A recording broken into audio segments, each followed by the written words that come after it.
Kehadiran dari Mr. X ini pelan-pelan akhirnya terkuak ya. Yang mana dulu kita nggak tahu. Mr. X ini yang mana sih? Wajahnya aja nggak nongol, suaranya aja nggak nongol. Nah, dengan berjalannya waktu kita juga mesti seneng dong ya, mesti mengucapkan terima kasih kepada youtuber-youtuber yang berbeda-beda, namun mereka dengan cara mereka masing-masing mengemas, bagaimanapun mungkin wajahnya tidak kelihatan ataupun yang kelihatan mereka mempunyai gaya atau style sendiri-sendiri. Nah, akhir-akhir ini kita juga tahu keberadaan Mr. X sekaligus wajahnya yang ditampilkan, tidak hanya suaranya tetapi juga wajahnya kita bisa tahu sekarang ya orangnya seperti apa. Beda dong ya dengan Banpol yang sampai saat ini kita nggak tahu yang mana orangnya. Nah, ternyata setelah berjalannya waktu, kita tahu bahwa Mr. X itu tak lain adalah Kang Deddy, bukan Kang Wawan, bukan Kang Deddy. Nah, jadi keterbukaan Mr. X alias Kang Deddy ini yang sudah cukup jelas kita tahu dari wajahnya, dari suaranya, ya, bahkan juga namanya kita tahu. Ada beberapa hal yang akhirnya terbuka begitu.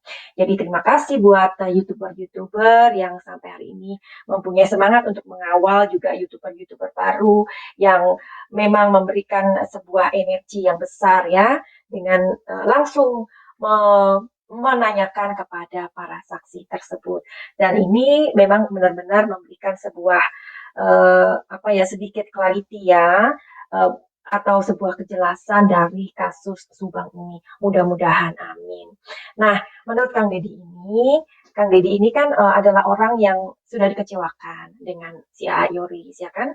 Nah, pelan-pelan juga Kang Deddy ini mulai mengatakan gitu loh, menguak hubungan A. Yoris ini dengan si Cupu begitu. Pantesan si Cupu itu waktu itu membuat sebuah atau ditanyain lah ya dari Faktuil nggak salah ya channelnya Faktuil Bang Yahya. Halo Bang Yahya. Nah, di situ si Cupu itu sepertinya memang sedang curhat begitu dan Madam Suki sempat mendengarkan juga walaupun nggak sampai selesai ya karena disambi dengan kerja dan lain-lain. Oke, di situ si Cupu kelihatan banget bahwa dia itu memang benar-benar sangat kecewa dengan si bos muda ini. Nah, kita cari tahu yuk apa yang dikatakan oleh Kang Deddy mengenai hal ini. Nah, katanya Bang Deddy itu uh, dia kan mengatakan bahwa dia itu sudah lost contact gitu, bahkan dia juga udah diblokir nomornya. Ya, selain itu juga dia pengen banget kan, ingin tahu apa sih alasannya gua ini dipecat. Ya, wajar dong ya, pengen tahu. Terus kemudian pada saat ada status di WhatsApp itu, dia mengira bahwa sepertinya aku ini disindir deh. Nah, ketika ingin tahu mengenai status di WhatsApp itu, dia juga tidak mendapatkan jawaban. Dan akhirnya Kang Deddy ini mengungkap perilaku Yoris, si bos muda terhadap si Cupu. Menurutnya, bos muda ini kerap memberikan perintah kepada si Cupu sehari setelah pembunuhan itu. Wow. Hal itu yang membuat si Cupu harus berjalan mondar-mandir di jalan. Diungkapkan oleh Kang Deddy sehari setelah kejadian atau hari pemakaman Bu Tuti dan Amel, dia sengaja mendatangi rumah Wak Lilis untuk ikut memakamkan kedua almarhumah. Saat itu dia sudah datang sekitar pukul 6.30 WIB. Katanya, saya kemauan sendiri karena saya mau makamin almarhumah Ibu sama Amel. Ungkap saksi Deddy dikutip dari tayangan Koin 1077 Jumat tanggal 20 bulan 5 2022. Saat itu di rumah Wak Lilis saksi diminta Danu ke TKP rumah Tuti dan Amel. Saat itu saksi sempat menanyakan ke Danu, itu perintah siapa? Danu pun menyebut jika itu perintah Yoris. Kata siapa, Nu? Kata A.A. Yoris, kata Danu. Langsung saya ke TKP, ujar Kang Deddy. Saat itu Kang Deddy menganggap jika jenazah korban akan dimakamkan di Ciseti, padahal ternyata justru dimakamkan di Jalan Cagak. Karena sudah terlanjur berada di TKP, saksi pun bergabung dengan saksi yang lain, yakni W, D, O, dan K. Ya. Mereka bergerombol di depan SMA 1 Jalan Cagak yang lokasinya berada di depan TKP. Lalu Danu ambil motor AA Yoris yang kebetulan waktu itu ada di sekolah atau SMA 1 Jalan Cagak di depan rumah TKP, ujar Dedi. Kenapa mobil Yoris bisa ada di depan TKP? Menurut Dedi, yang sebelumnya menyebut dirinya adalah Mr. X yang tadi kita bahas ya. Saat kejadian atau sehari sebelumnya, mobil Yoris itu memang ditaruh di depan TKP. Dedi juga mengungkapkan gelagat Danu saat itu tidak bisa diam. Danu tidak bisa diam bawa mobil AA Yoris ke sana kemari katanya. Hanya saja saksi ini tidak mengungkapkan urusan apa yang membuat Danu harus ke sana kemari menggunakan motornya Yoris.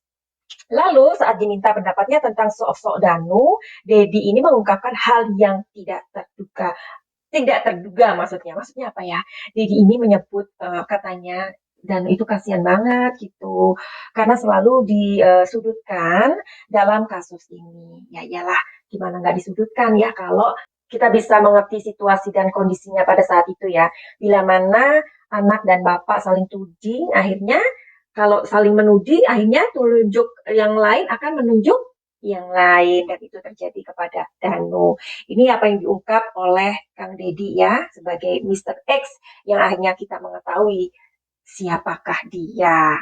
Nah, eh, terus Danu kalau saya lihat itu kasihan banget dan juga ujarnya. Hal serupa diungkapkan ketika dimintai pendapatnya tentang Yosef. Ia mengaku Yosef tidak terlibat dalam kasus ini. Oke, kasihan banget. Dia kayaknya orangnya gimana gitu loh. Kata Dedi yang mengaku masuk ke yayasan setelah direkrut Yosef ya. Saya yakin bukan Yosef pelakunya, tegas Dedi. Jadi setelah si Wahyu waktu itu tidak ada kabar, malah ketakutan dengan si Babe. Akhirnya Babe juga harus mengambil satu sikap yang tegas. Wahyu ini dipecat. Nah ternyata Kang Dedi ini direkrut oleh si Babe untuk masuk ke Yayasan Bina Prestasi. Tapi sepertinya apa yang dilihat oleh Kang Dedi ini merasa kasihan dengan Babe bukan berarti dia adalah orang yang sudah direkrut, ya kan? Kita mau cari tahu hari ini, oke? Tapi buat kalian yang baru pertama kali kesasar atau terdampar di channel Madam Suki ini, jadi kalian masih tahu kenapa dalam membahas sesuatu, menganalisa atau memprediksi atau apalah ya, kenapa Madam Suki melihatnya di kartu tarot. Kenapa tarot? Kalian harus tahu. Ya, kenapa tarot? Madam Suki mau kasih tahu informasi yang sangat penting buat kalian. Buat kalian yang mempunyai masalah dengan kehidupan ini, dengan apa aja, misalkan tentang pekerjaan, karir, asmara, apalah ya, pokoknya itulah, pokoknya beban-beban hidup ini. Kenapa cari kerjaan kok susah? Kenapa selalu bermasalah dengan keluarga, dengan teman dan lain-lain ya? Kalian boleh bertanya kepada Madam Suki. Tapi tentu saja dengan itu semua tidak gratis. Atau kalian yang mempunyai trauma-trauma ya, mempunyai luka-luka batin atau penyakit-penyakit emosi, karena penyakit-penyakit emosi itu, trauma-trauma itu, believe it or not, itu bisa mengganggu pekerjaan, mengganggu rezeki kita, dan bisa menghalangi kebahagiaan kita, dan bisa jadi kita tidak bisa melihat masa depan kita. Konsultasi masalah, ya reading dan healing, silakan untuk menghubungi Madam Suki. Oke, sekarang kita akan mulai. Sebenarnya apa yang dikatakan Kang Dedi ini bagaimana ya? Jadi kan kita tahu ya tadi ternyata dia adalah orang yang direkrut oleh Babe untuk menjadi bendahara penggantinya Wahyu begitu ya. Nah, apa yang dia ucapkan tadi benar nggak sih dia itu merasa kasihan dengan Pak Yosef ini atau si Babi ini. Menurut kacamata Kang Dedi atau menurut pandangan Kang Dedi, setelah melihat sebuah tragedi besar itu terjadi di dalam keluarga ini, uh, selama berjalannya waktu, apa sih menurut Kang Dedi ini apa sih yang dilihat ya tentang seorang bapak yang bernama Yosef ini? Ya, karena menurut Kang Dedi ini Pak Yosef ini nggak terlibat begitu. Oke, kita mau cari tahu melalui kartu tarot. Oke,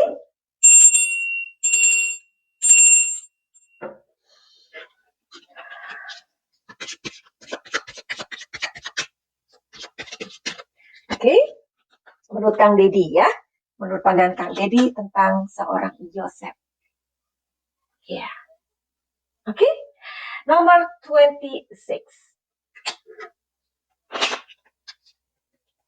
Nomor 1. Lihat, ini selalu keluar.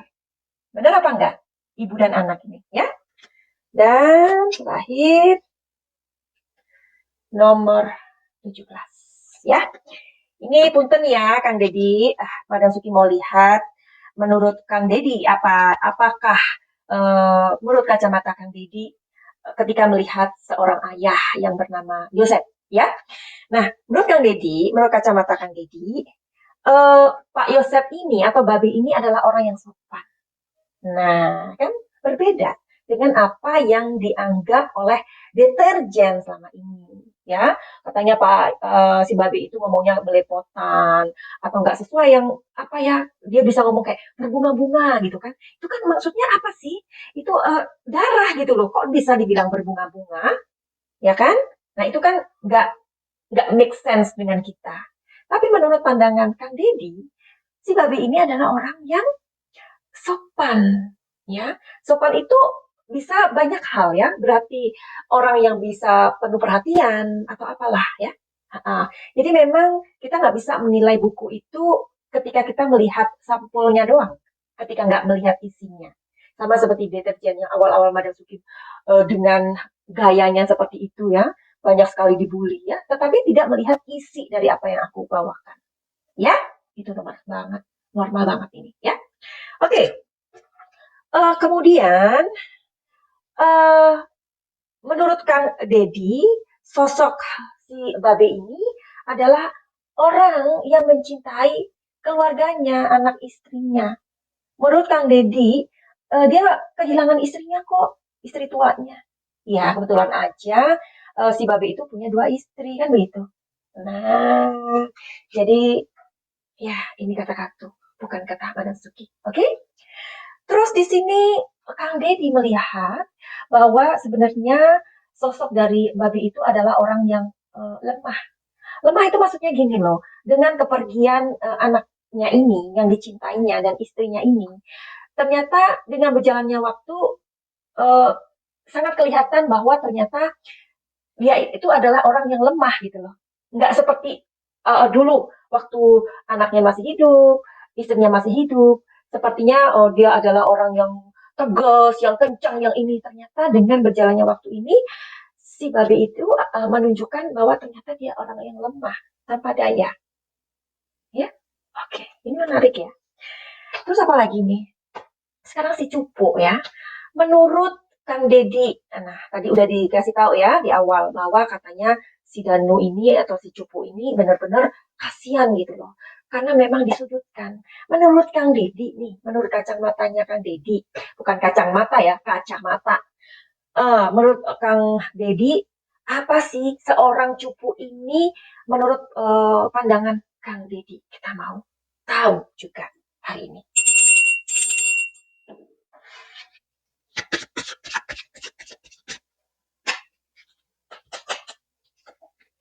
Oke,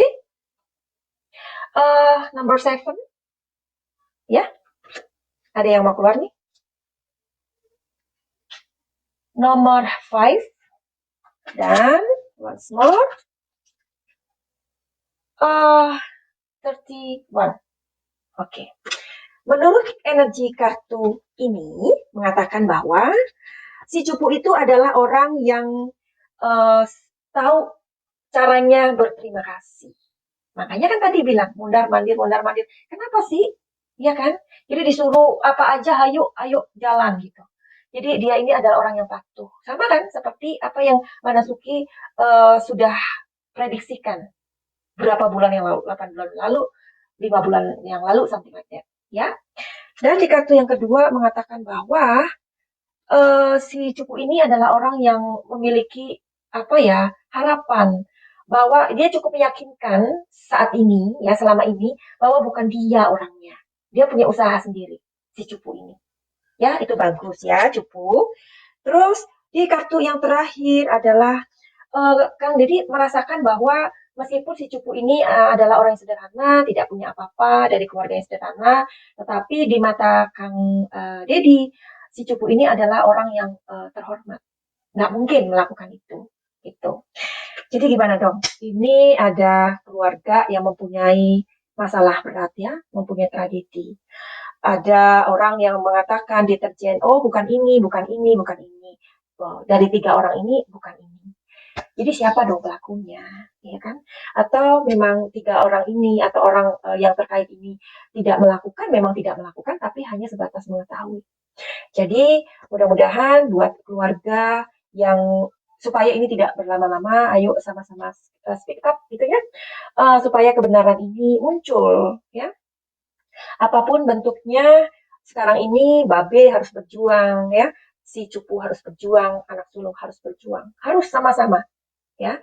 Seperti juga Madam Suki mengatakan dulu banget sebelum ada channel koin 77 ya, 1077. Kalau misalkan mereka ini mempunyai channel masing-masing dan mereka speak up ya, kalau perlu komentarnya dinonaktifkan, it doesn't matter ya, apapun itu katakan yang benar itu benar gitu supaya masyarakat ini atau deterjen ini mempunyai kelegaan gitu loh. Kalau diam-diam terus malah memposting hal-hal yang nggak penting atau nggak ya, jadi gimana dong? Sepertinya kalian mengizinkan deterjen ini semakin nyolot gitu. Kita aja di YouTuber yang kepengen mengawal kasus ini dengan tulus, masih ada yang nyolotin, ya kan? Ya namanya juga deterjen. Nah, mereka tugasnya memang mencuci, gimana dong? Tapi terima kasih buat kalian yang sampai hari ini setia mengawal kasus Subang. Terima kasih doanya, terima kasih supportnya. Kita dukung terus kepolisian, jangan pernah lelah untuk berharap. Finally, begitu aja. Send, love, and light. Salam Jaya.